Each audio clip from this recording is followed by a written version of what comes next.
Hey, it's Alan here. And Bree. And And we we are are the hunter and the hippie.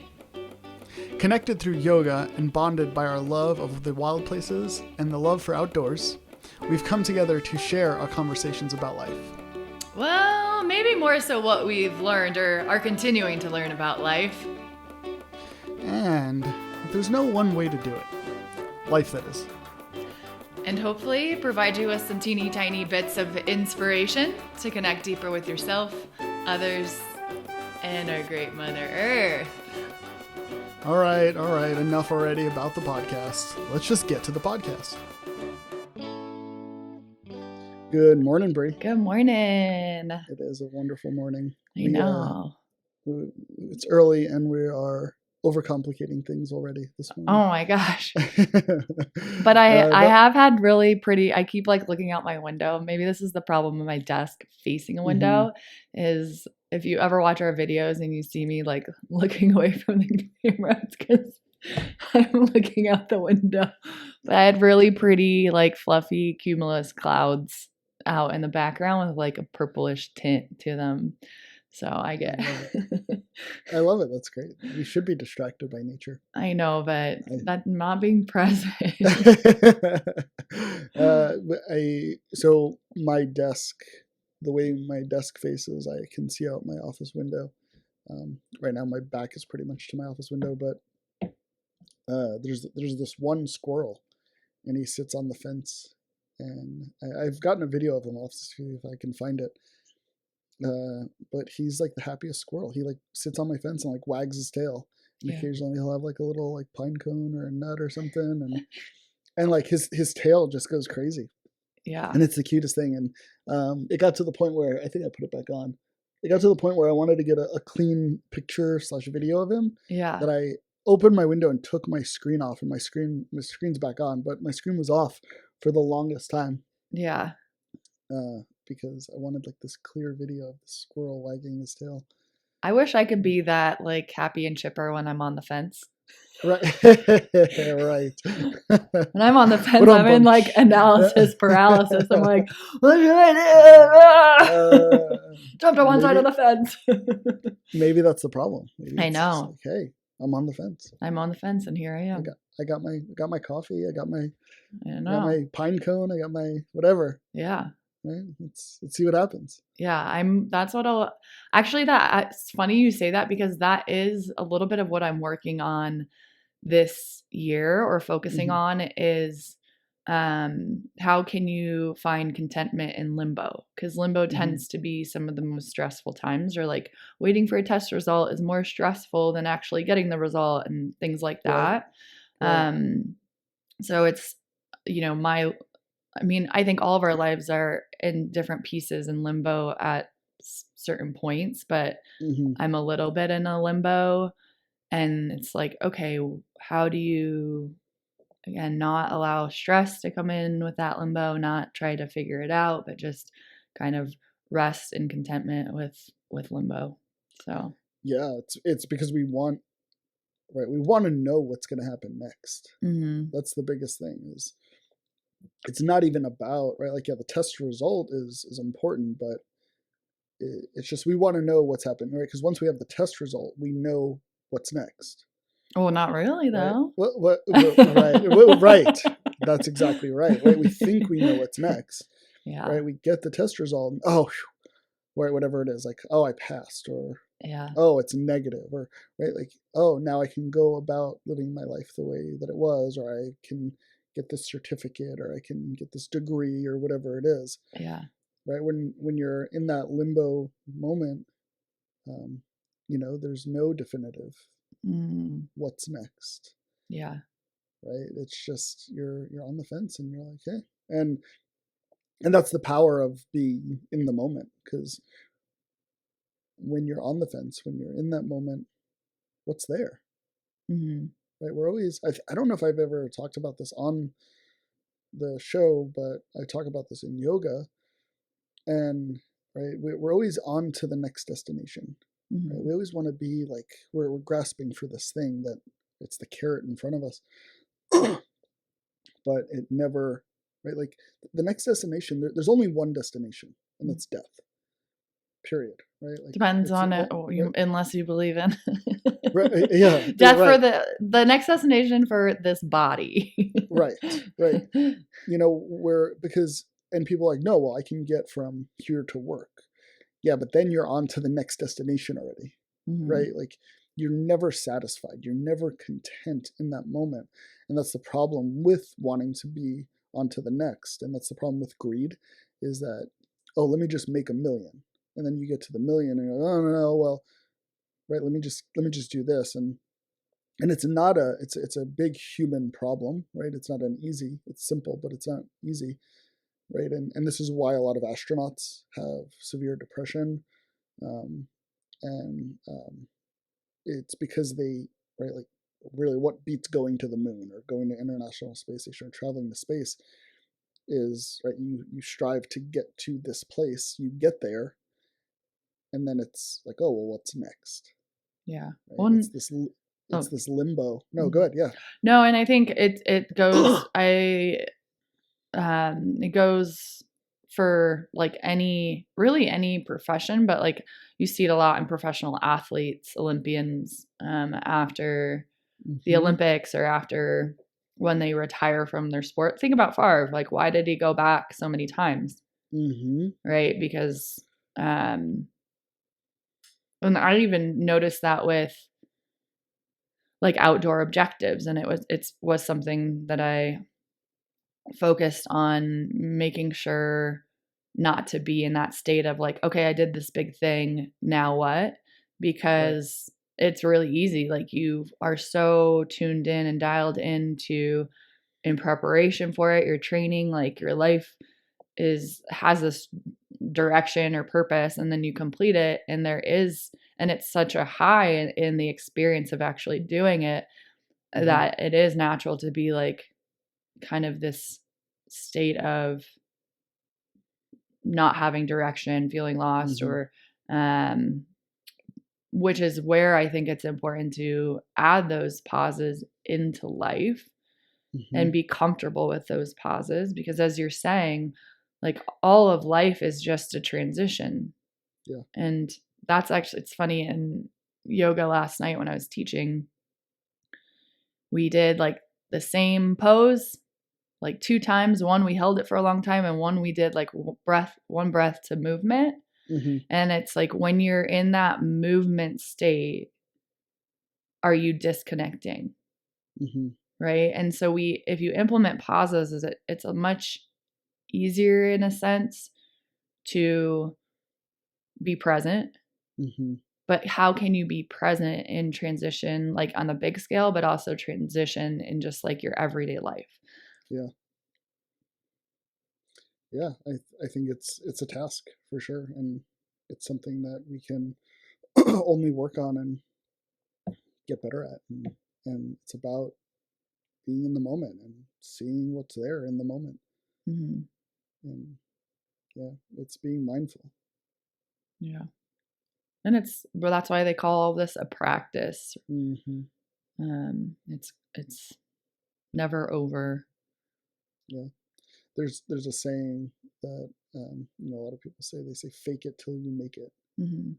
and I'm not a big fan of it because my big question is, where are you making it to? Mm-hmm. Right? Again, it goes back to everything that we just said. Where are you going? Where are you making it to?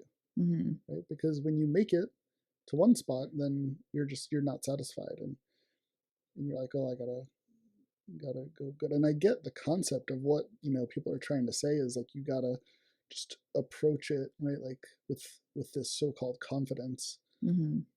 right, to do this thing that you want to do that you've never done before. But the fake it till you make it thing just doesn't sit well with me because yeah, you're not making it anywhere. Yeah. We're all making it to the same spot, and everything in between is just the transition.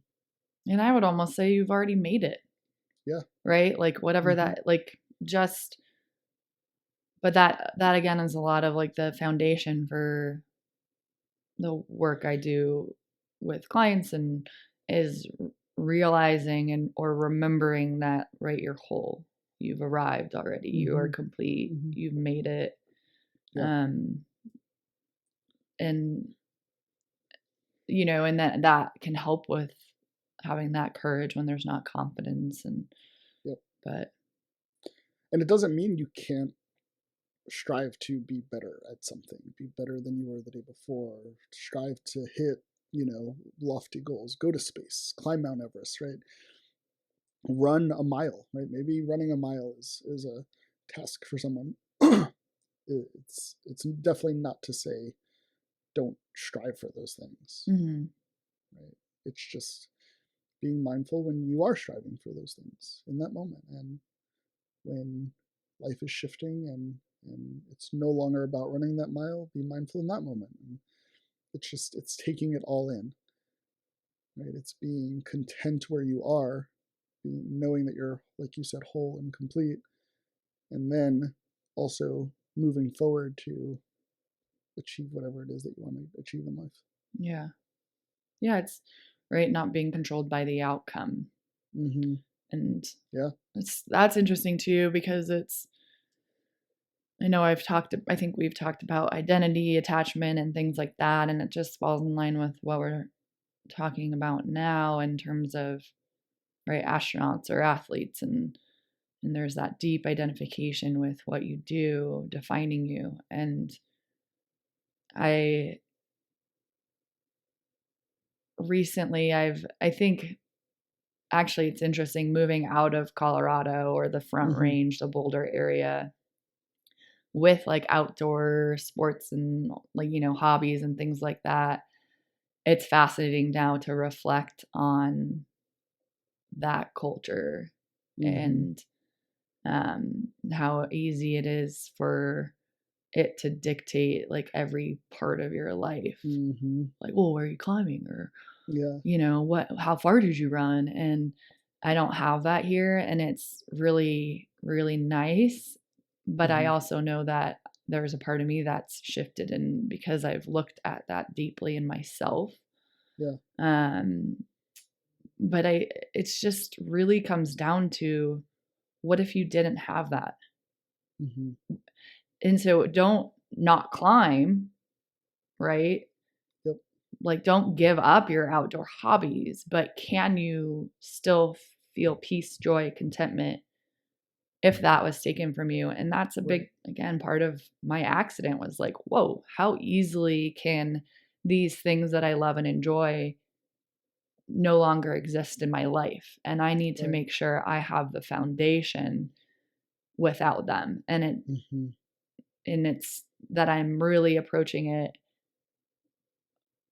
without that attachment, without that like need or um, identity around it. And it's yeah, pretty freeing when you can move into that space. yeah. And And I think that relates really well, like a good transition into what we want to talk about. mm-hmm, Transition, get it? So what we wanted to talk about today, right? It goes to your identity, right? We identify as mm-hmm, this, right? Like as this certain thing, and um, and and whatever it is, right? Like maybe it's this sports, this you're a rock climber, you're a long distance runner, right? Whatever it is, we see a lot of identity politics right now, mm-hmm, and if or with when it comes to having your mind set on a very specific thing, mm-hmm, right? Like this is the way, and um,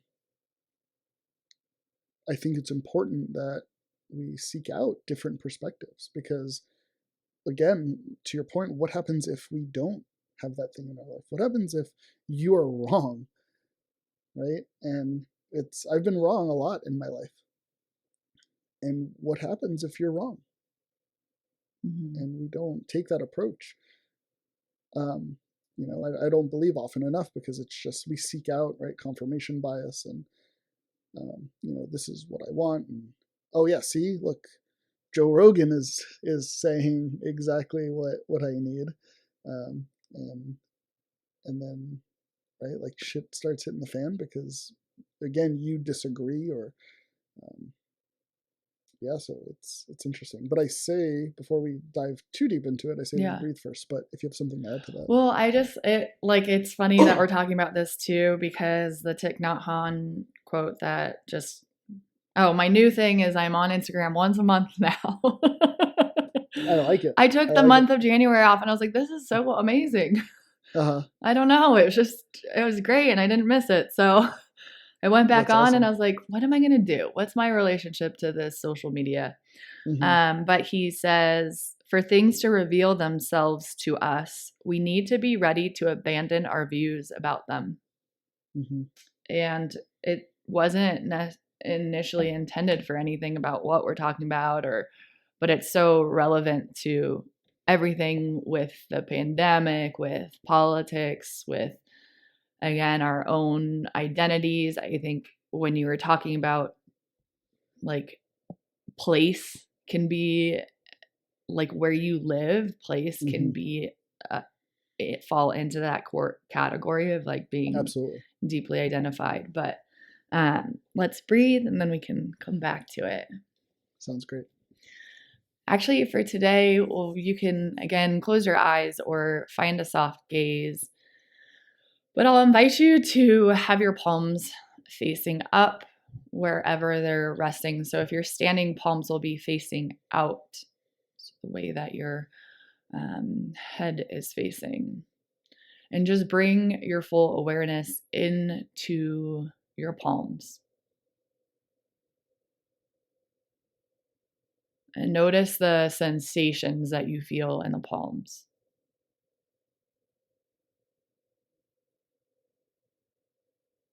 And begin to deepen your breathing, whatever that looks like for you right now.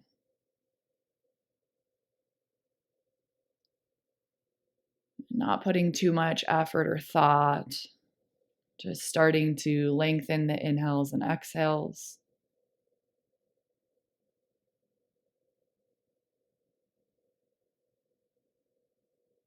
And as you slow down your breath, bring awareness fully into your right palm.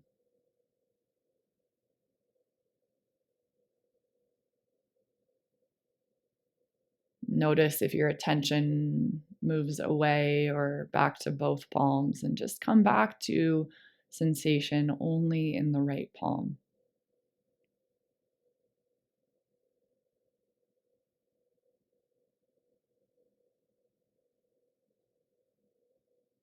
Observe if there's thoughts around what you're feeling, if you're noticing tingling or pulsing. Be open to whatever's present.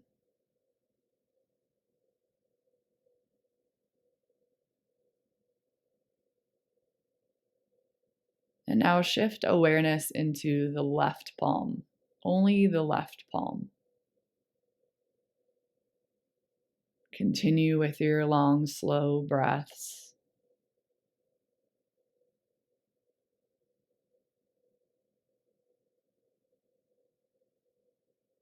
Redirecting attention to the left palm if it's moved. Observing what arises through sensation or thoughts.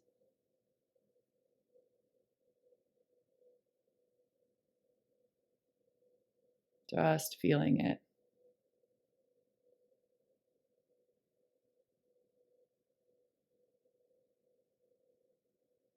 And then coming back to awareness of both palms at the same time.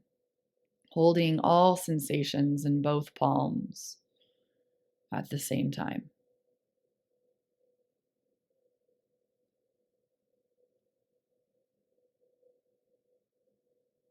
And if it's available, to bring the palms together in a moment, ever so slowly, bringing both palms together. That can be at heart center or just in your lap. And then notice that very moment that the palms touch and connect. And feel this as a symbol of joining two sides together. The unity that exists beneath polarity.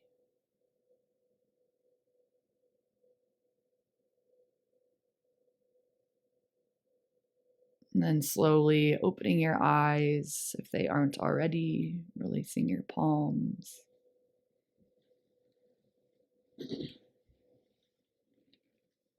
Thank you, Bree. Yeah. So, I love the breath, because that really, again, I don't know if you do that intentionally, but you're really good at it, because it brings us to the topic what we want to talk about. And right, there's different sides, and bringing them together, and there's a lot in the news right now, or on social media specifically, I mean in general, right, with a lot of division and polarity. But I think we're seeing some of it with Joe Rogan, and the Joe Rogan podcast, and we're seeing other people, go for like what they want, censorship, and I think before we started recording, I said I've had some experiences lately that I'm really happy for, right, and it's experiences that I think a lot of people don't seek out, or right, and it's the experience of people with different opinions, different views than you.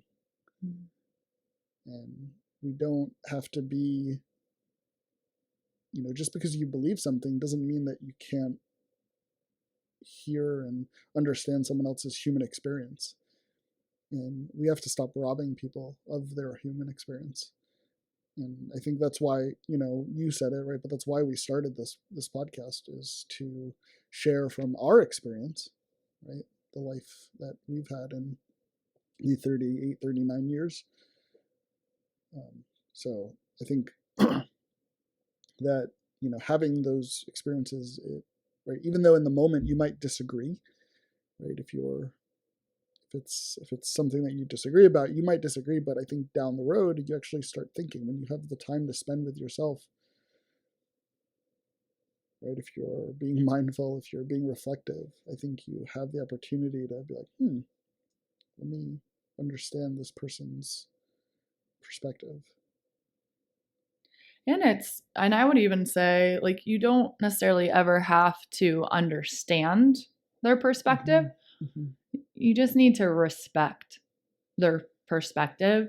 Yep. And the fact that it's coming from their own life's experiences, and it's not wrong.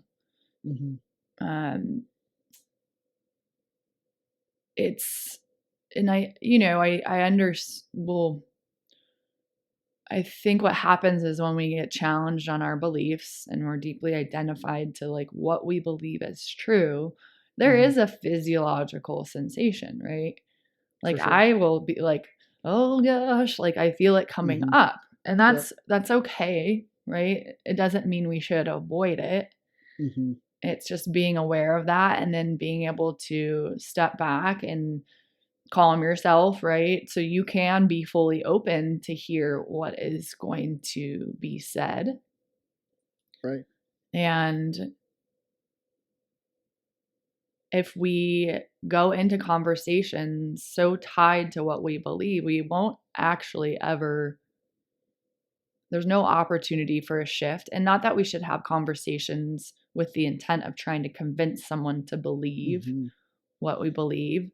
But I do find it challenging. It's funny now, I'm seeing all these similar conversations that have come up recently for me, but a friend had shared, she spoke up about something that she disagreed with and just got like reamed. Again, this is on social media, which is hard because that doesn't always promote a conversation. When there's not a human component, because we can type whatever we want. And, and my response was like, I found myself starting to type stuff and then I would just delete it and be whatever. And it's very challenging to figure out, where do you speak your truth or have a voice versus just allowing a certain narrative to continue on. Like, how do we stand up for what we believe in? Mm-hmm. Because my tendency is like, whatever, like, is that really going to make a difference? Who Right. knows? Mm-hmm. And yeah, I think the channel and the person in which you're engaging has a huge aspect of it, right? The social media, right? I don't engage in arguments or right in discourse, right, on social media, because it's going to get you nowhere, right? You're going to voice your opinion, and to whoever it's going to be wrong, and and to me, I don't see it's a battle, right, that you're going to win. It doesn't matter how close you are with the person, right, because it takes that human experience away.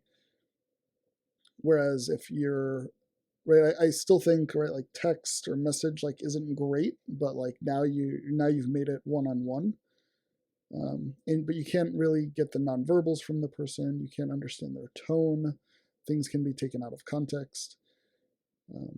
So I think that's like improvement, because you're now having a conversation with a willing party.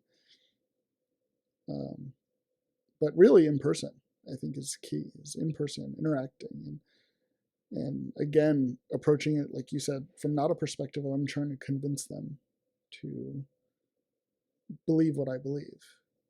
I guess so. My question is, we've created an echo chamber. A lot of people have created an echo chamber. And so when that echo chamber gets a voice, and so we're almost creating our own censorship for ourselves, aside from the censorship that is actually happening on a higher level. And so my question for that is, yes, these public platforms aren't the best place. However, is that important for there to be this, hey, here is a different perspective on this within that echo chamber? Absolutely. Because that's exactly what's happening with Joe Rogan. Is the big news companies are up in arms that he is saying things that are different from what they're trying to push. And Right. so this platform has been free to like open, right? And that's what's creating this discourse and not allowing us just to all be brainwashed from one perspective. And brainwash sounds like, I feel like I just dramatized it. Yeah. But it very easily can happen, and it's what's happened in other societies in the past. And if you're getting it, here's the thing: is if the message is the same, if there's no one arguing different against the message, it's likely you're going towards brainwashing, right? Because there's always a different perspective, always, in everything that we do, right? That's what science is finding that different perspective. It's looking for the different answer. And so if the message is the same for everyone, that's when we should be hesitant. That's when we should question, right? And maybe the message needs to be the same, right? Because that is the big T truth, which I highly doubt, right? But maybe that is the message, right? But we should still question it, right? And we should dig deeper, and we should try to understand. And just because the message isn't the same doesn't mean it's misinformation either, right? It doesn't mean that it's wrong. Just because you don't agree with something doesn't mean that the other person is wrong, right? And it doesn't mean, right, the big thing that I'm irritated about, annoyed about with this whole Joe Rogan thing is is they want to put disclaimers, right? They want to, like, we have to disclaimer everything. No, like, we don't need fucking disclaimers on everything, right? People are allowed to have their different viewpoints, their different perspectives, right? We have experts in the field that that are talking about, and you can be curious about those things. right? And in this Joe Rogan case, essentially what it is you have two doctors who are on his shows who are, and that's the thing, is they're not claiming anti-vaxxing, right? Like they never say they're anti-vaxxing, right? They are just simply discussing negative effects of this current vaccine that we're working with the coronavirus. They're sharing information of something they're specialized in. Right. And as the expert, we should listen, right? That doesn't mean we need to act, but we should listen, right? And we should hear both sides of that. And Joe has had other people, right, from the other side as well. And no one gets, where people aren't pissed off when those people are on. Right? But when we have this narrative, this whole world narrative of everything should be this way, and then there's people that talk against it, it doesn't mean they're wrong. What if you're wrong? And he even says in his last message is, 8 months ago, if you were against cloth masks publicly, like, it was the end of your social media existence. And now that's just a known fact. And same thing with the vax.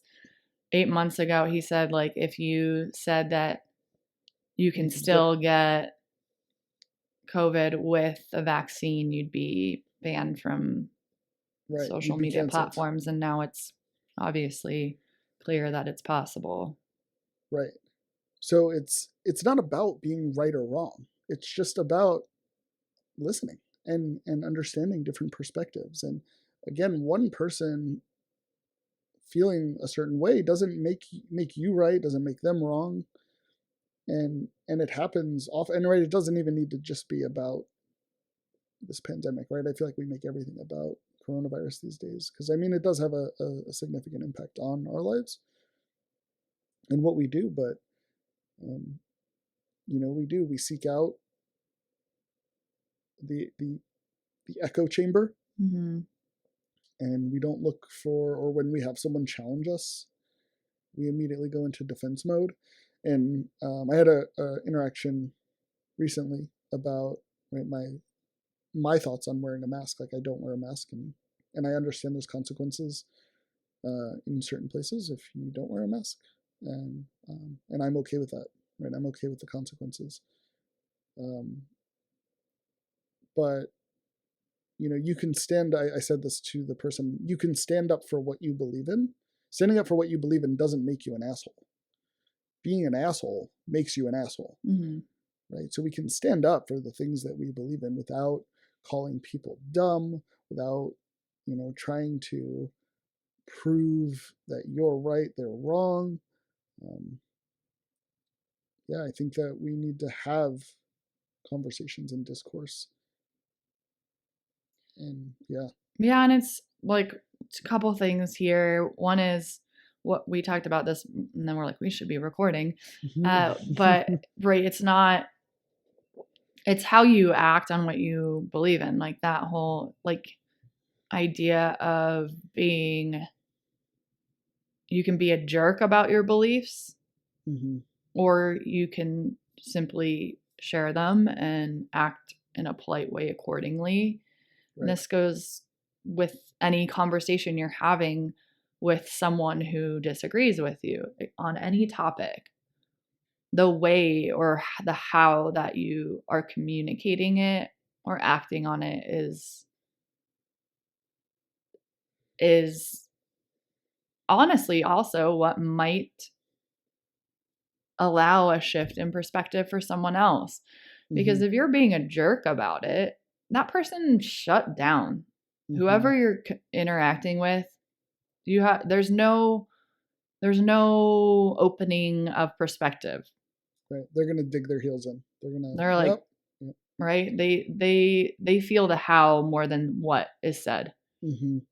And the other part I think is important to address with, right, this 8 months ago, this is how we are, right and wrong. It's just evolving. And my perspective have changed and evolved so much over the years. And it's because there's an openness to listen. And I think it's very important to evolve. It's a weird balance of evolving as an individual, evolving as a collective, Mm-hmm.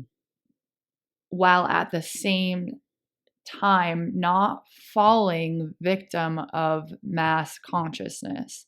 And Carl Mm-hmm. Jung talks a lot about the intelligence, or not a lot. He speaks about the intelligence of mass like belief and behavior, Mm-hmm. and how it's the consciousness of mass behavior is like the lowest form.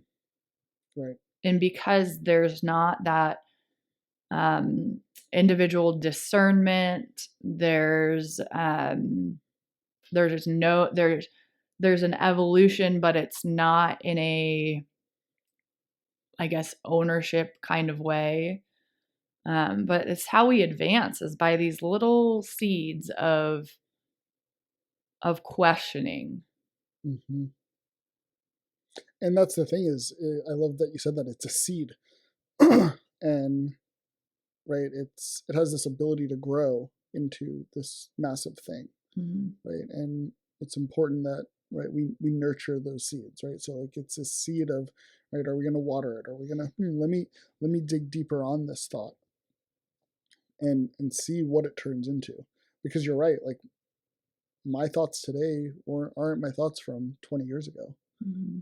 And I mean, shit, even a year, my thoughts have changed on certain things. And um, yeah, I think that, and it comes from discussion. Mm-hmm. And you don't get discussion when you're in, you're right. It is the lowest form of right, like that group think. Right, that's not a discussion. Right, that's just yeah. I think this way. Yeah, so do I. All right. Well, that like nothing grows from there.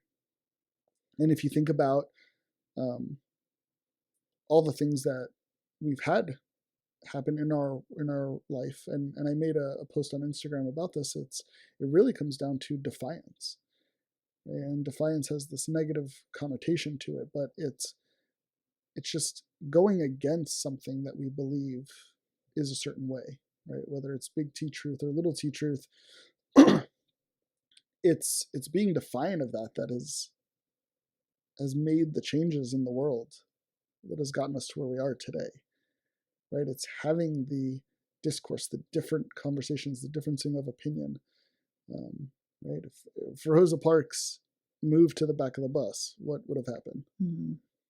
And and there's a million other things. If when they were talking about flying to the moon, right? Depending on your thoughts on the moon landing, some people believe that's a conspiracy, but right, like there might have been a person there that said we can't go to the moon, and he's probably right, and he probably didn't make it on the team for very long, right? But it's always it's the challenge. It's the in life we need to welcome the defiance of it, right? Rock and roll was defiant. Mm-hmm. Right? A form of music, and it's in right, like you hear it in rock and roll. It's the no, I'm not gonna right, like Rage Against the Machine, fuck you, I'm not gonna do what you tell me, right? Like it's in the music, and we have to disagree, right? That's the balance in life, is that's the polarity, right? The hands coming together, Mm-hmm. right? That's the polarity, and what matters in the polarity is the space in between, right? And the one thing you didn't talk about with our hands together that I always love is when your hands are together, it's likely, right? And this is just a yoga thing, but it's likely the space, the middle of your palms aren't touching, and there's this space in between of that polarity that still exists, and that's where life happens, right? When your hands are together, when you're pushing, there's right one, you're not going to the left or you're not going to the right, because there's equal and opposite pressure, and then life happens in the middle of all that. And right? We have to be open to those conversations. We have to be open to that push and pull. I don't know where I'm necessarily going with that, but yeah, and I think, I mean, it's just as we've talked about when it comes to two sides of the coin with like even just personal emotion. If we're encouraging you not to attach or avoid emotions, right? Attached to what you feels good, what you do like, the joy, all of that, and avoid the grief or the sorrow. It falls, that concept is relevant in all realms. If we continue to attach to our belief in a specific platform or area, we're not embracing the wholeness of that platform, or if we're gonna talk about topic or whatever it is. And so again, it's not to be without preference, but it's about not being controlled by that preference. And so you take it in, and I'm not saying go seek out sorrow as much as possible, but No. you're being controlled by it if everything you're doing is to avoid it. And so with our perspectives, if we're doing everything possible to reaffirm what we believe and disregard what we don't believe, we're being controlled by it. And as that quote says, like, nothing will reveal itself if you're so tied to what you think is true. And it's crazy. I read one of his, because they have a memorial page for all the events that were happening for TikTokCon. I think it was last week. And he has this poem that is like, can be triggering. And it was about, he had gotten a letter about the Thai pirates. There's refugees on a boat, horrible things happening to people on the boat. And the poem addresses, like, I am the little girl who jumped off the boat and took her life, and I am the pirate who raped her. And it's like, that is really hard to say, but to like think like, what is that perspective? But he goes into saying, if you were raised, anyone could have been that pirate. Because if you were raised in the village that he was raised in, under those conditions, this, that, and the other, that might have led you to be that pirate. And so we can, again, be so tied because of where we came from to be the only truth. And the person who is opposing us to be wrong, bad, all evil, all of these things. However, if we were raised in that same condition, would we have turned, or had those life experiences, would we have turned out the same way? So, and that's and I, like, you don't know how you would have turned out. And that's the thing. That's why it's important, because if we believed the things that we were just taught and we didn't go against them, right? Like, that's really important, because nothing would change, right? If we go back to even just prior to the civil rights movement, and I'm gonna speak very general, and I tell my yoga students this all the time. I'm gonna say words like you and we, and I'm not talking about you specifically, Bree, or I'm not talking about me. I'm not talking about anyone. I'm talking about in general, right? I want to get that out there to make sure before I quote offend anyone. But we go back to the civil rights movement, and here we are, a bunch of racists, right? Right, segregate, and right, what was it? Separate but equal, right? Like, that was a thing, and now, like, we evolved past that, right? Like, oh, hey, that was probably wrong. I mean, I feel like we're going back to that a little bit with some of the fucking nonsense being spewed, but right, the separate but equal bullshit, and like, if we didn't challenge that, right? We don't know what our parents went through, again, being general, but we don't know what our parents went through, or their grandparents, and that caused that. But they were pushing the boundaries, because before that it was, right, there were technical issues that I need to stop talking. No, I didn't Okay. didn't do my do not disturb. Sorry. Okay, all good. I saw the face change, so normally I wouldn't interrupt for that, but I was like, let me make sure we're good. Um, Before that, it was, we, black people didn't have the same rights as white people, and we noticed that, right? It was, right, it's the pirate. Like, they grew up, we don't know what they went through, Mm-hmm. right? And but we knew it had to change, right? Because otherwise we're going to keep producing pirates who rape and pillage, right? Mm-hmm. And so there's always going to be the pirates who rape and pillage, but then there's also going to be the people who challenge and enact change, and that applies for everything. And right, you see it throughout history. It's always the ones who have, um, who've adopted uh, the ability to seek a different perspective, and and look for it, and have the conversations, and but change doesn't happen overnight either, right? We can't expect that something changes, and right, I believe major change is generational. Mm-hmm. So I also believe that, right, we probably have less pirates these days, right? Just staying on that theme, right? We probably have less people doing that. Mm-hmm. Right? We haven't had a revolution in our country in 200 and however many years, 270 years or something like that. But we continue to change, and we continue to push the boundaries. And it's through disagreement. It's through, um, Aristotle talks about this. It's through rhetoric, right? So rhetoric is important, and we have to engage in it, right? We can't not disengage in it. You were talking about that, right? Like, you can't avoid it, and being in sorrow, right? It's not intentionally seeking out sorrow or pain or suffering. I think that can help. I think there's an aspect of that helps, but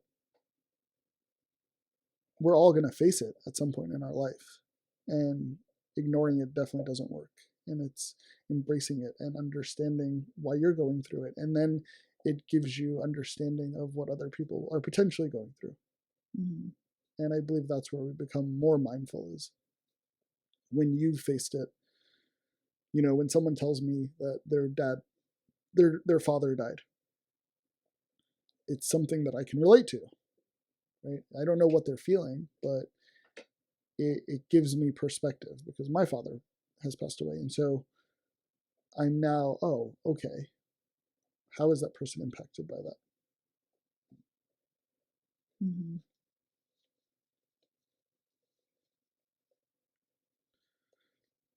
My dog is sorry, I'm like distracted if you keep looking at my dog is chewing You on could hear the little bone moving Yeah, around. yeah. And I always try to, during recording, I try to pick up the bones and take their collars off, because they jingle, and all the mic's sensitive. Um, Yeah. She's only dropped it once. Anyway, sorry, but I'm distracted with No, it's okay. I had the thought. Well, I had something. I saw a thought had come when you were talking, and then I lost it. So that's why Mm-hmm. I'm just sitting silently. Mm-hmm. I can't even remember what it was. Um, yeah, I don't know. And and I'll say this: I don't know how much more time. I'm probably not going to talk much longer, but um, I want to go back to the how. And again, Oh, yeah, that's maybe what it was. Is that? Oh, it was acting. So right, it's like you said, yeah. rhetoric, but it's also we vote with our actions, Mm-hmm. and so how are you moving through your life consciously in relation to also um,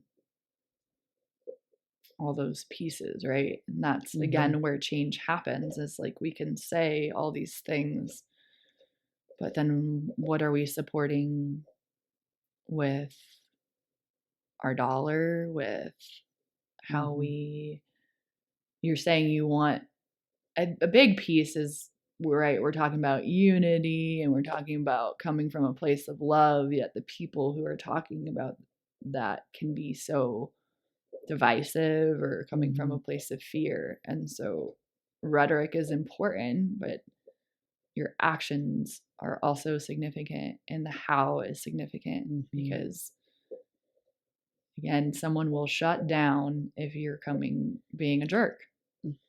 And it sets and it right, like the past does not predict the future. Mm-hmm. However, we act like it does, and that's important to recognize because in this case that I've had with, right, a conversation that I had about me wearing a mask, it gave me a different perspective, right? I was at a place that I went to, and they, right, I wore my mask mostly, and I wanted some pictures, and I'm not gonna take pictures and have these silly pictures with me in my mask. And so I eventually got asked to leave, and that's fine. And again, I know the ramifications, but I don't fight it, right? Like I will tell you no, right? Like if you tell me to put my mask on, I will say no. Um, and and I had a friend reach out with a different perspective on that, and what I'm trying to get to is that in right, her job is to make sure people are wearing their masks where she works, and she's had aggressive behavior towards her, and that's the how, right? My how in not wearing a mask isn't aggressive, right? It's no, I'm not going to do that. And, is there a ramification for me not doing that? You're gonna have to tell me, and if so, and then I'll abide. But with her, in people getting aggressive with her, it now sets this tone of, oh, other people are going to be aggressive with me, and that's not true, right? That's, again, the past does not predict the future. The actions of one person do not predict the actions of another person. Mm-hmm.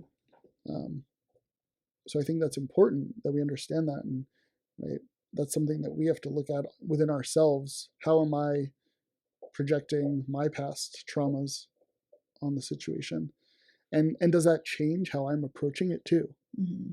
Right? Does that change my how of how I'm now, right? Just staying on this mask thing of, right, like how I'm telling someone they need to wear their mask, and then does that, right? It gives you the reaction that you were expecting, Mm-hmm. and then there's your confirmation bias. See, these people that don't wear the mask, they're all assholes. Yeah. Right. So, and again, it's not a blame game.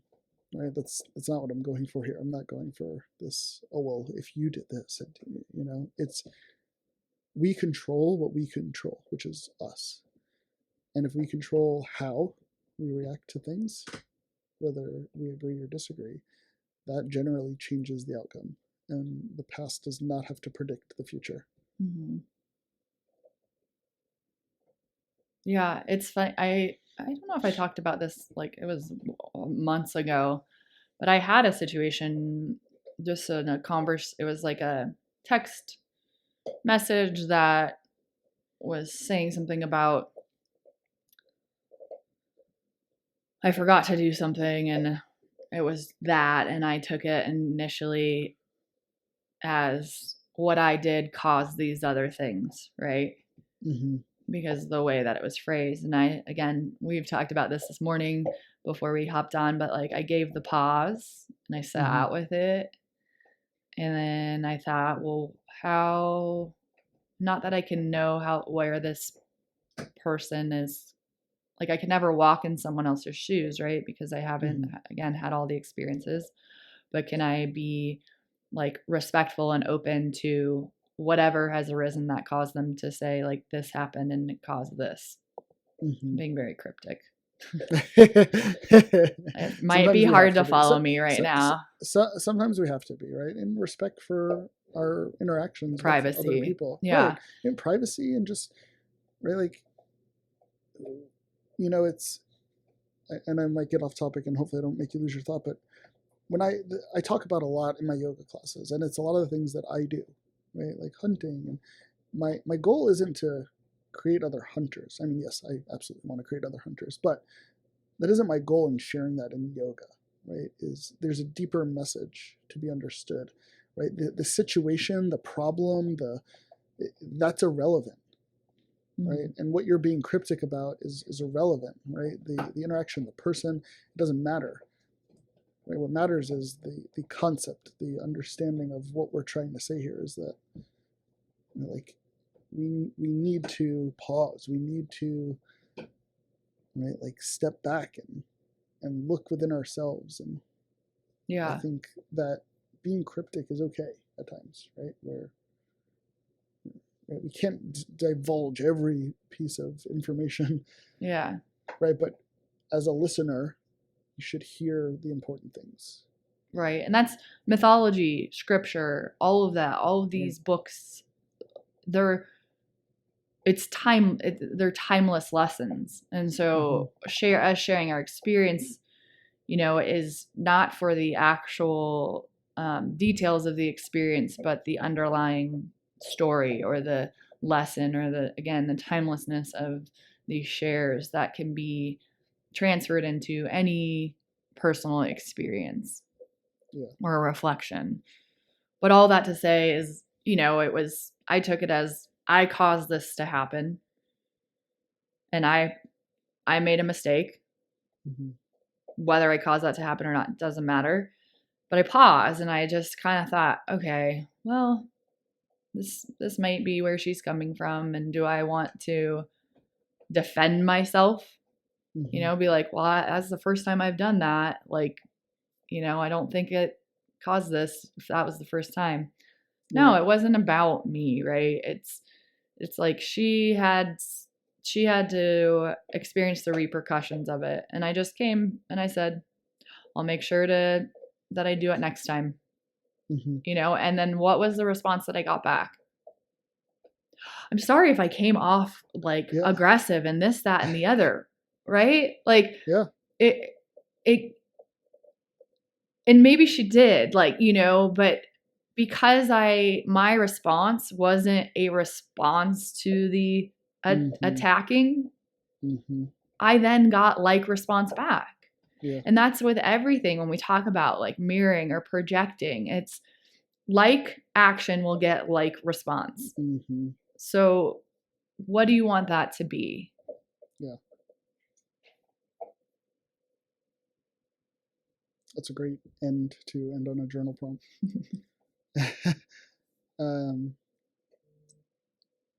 Yeah, I think grab your journals and write about just that. Right? Write about the mirror effect. Like, what are you putting out that you're getting back in return? And maybe you don't realize you're putting it out. But right, first look at what are you getting?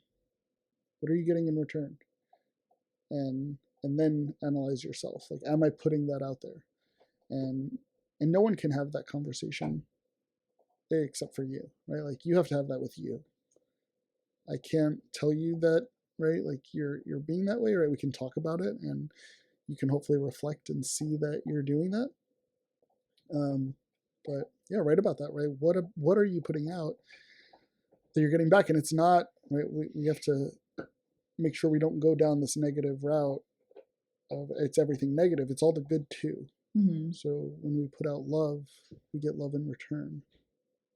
And when we have disagreements, that can be from a perspective of love. It doesn't have to be from a perspective of hate to disagree. Right? Disagree and hate, they're not the same coin. They're very different coins. So write about your thoughts on what you're putting out in the world, and does it match with your vision and your mission? And do you have a vision or mission? And if so, and if it doesn't match, then how are you going to change that? Or if it does match, how are you going to keep that going? And also write about how you're going to seek out different thoughts, different opinions. Right? And try to remove your identity from things, right? Or try to remove this bias that you have because this person is this thing, right? It's the hunter and the hippie, right? Oh, I can't agree with Alan because he's a hunter, right? I can't agree with Alan on, I'm just making topics up, on raising children because he hunts. Those two things have nothing to do with each other. How are we in this world where, right, politics especially, right, like, oh, I have to agree with all conservatives, or I have to agree with all liberals. So write about how you're going to seek out those different things, those different perspectives, so you can grow and expand the world. It's not either or, it can be both and. Mm-hmm. And that like comes back to that identity of everything, of things that aren't mutually exclusive of each other. Like you can own a firearm and be a great father. You know, there's one does not mean the other. You can disagree with the mask policy and be a good person. Yes. You could agree with the mask policy and be a jerk. Like, right. They're nothing like, and that's that's like just seeing through these such rigid categories that have been created as of late. And there's different phases of this in history. So it's not a new concept that we've moved into a divisive state. Yeah. But we can choose to indulge in it, or we can choose to move in a different direction with it. Right. It's our job to break the system. Yeah. And create the new one. Mm-hmm. And then our kids will be like, why'd you do all that? We need to break your system. What does your dad say? He said, I don't even remember the quote now. It's like, he said, we are responsible for fixing. Yeah. Every generation fixes their parents, the problems their parents created. Right. But they're like, our parents were fixing the problems that their parents created. Absolutely. Yep. So. Yep. Awesome. It was great chatting with you. Brie. Yeah, as always. Have a good one. Yeah, you too. All right. Bye. Bye. If you want to follow us and our adventures, you can find both of us on Instagram. I'm at Brie Allison. That's BREALLISON. And I am at The Life of Alan Tatone, underscores between each word. To check out our offerings, yoga, one-on-one trainings, workshops, retreats, and a recorded library, you can find the info on our website, thehunterandthehippie.com. If you have questions for the podcast, about the podcast, feedback, suggestions, or just want to say hi, or find ways to work with us, our email is thehunterandthehippie@gmail.com. And don't worry, all of this will be in our show notes. Thanks for tuning in. Hopefully you weren't tuned out. To the Hunter and the Hippie podcast.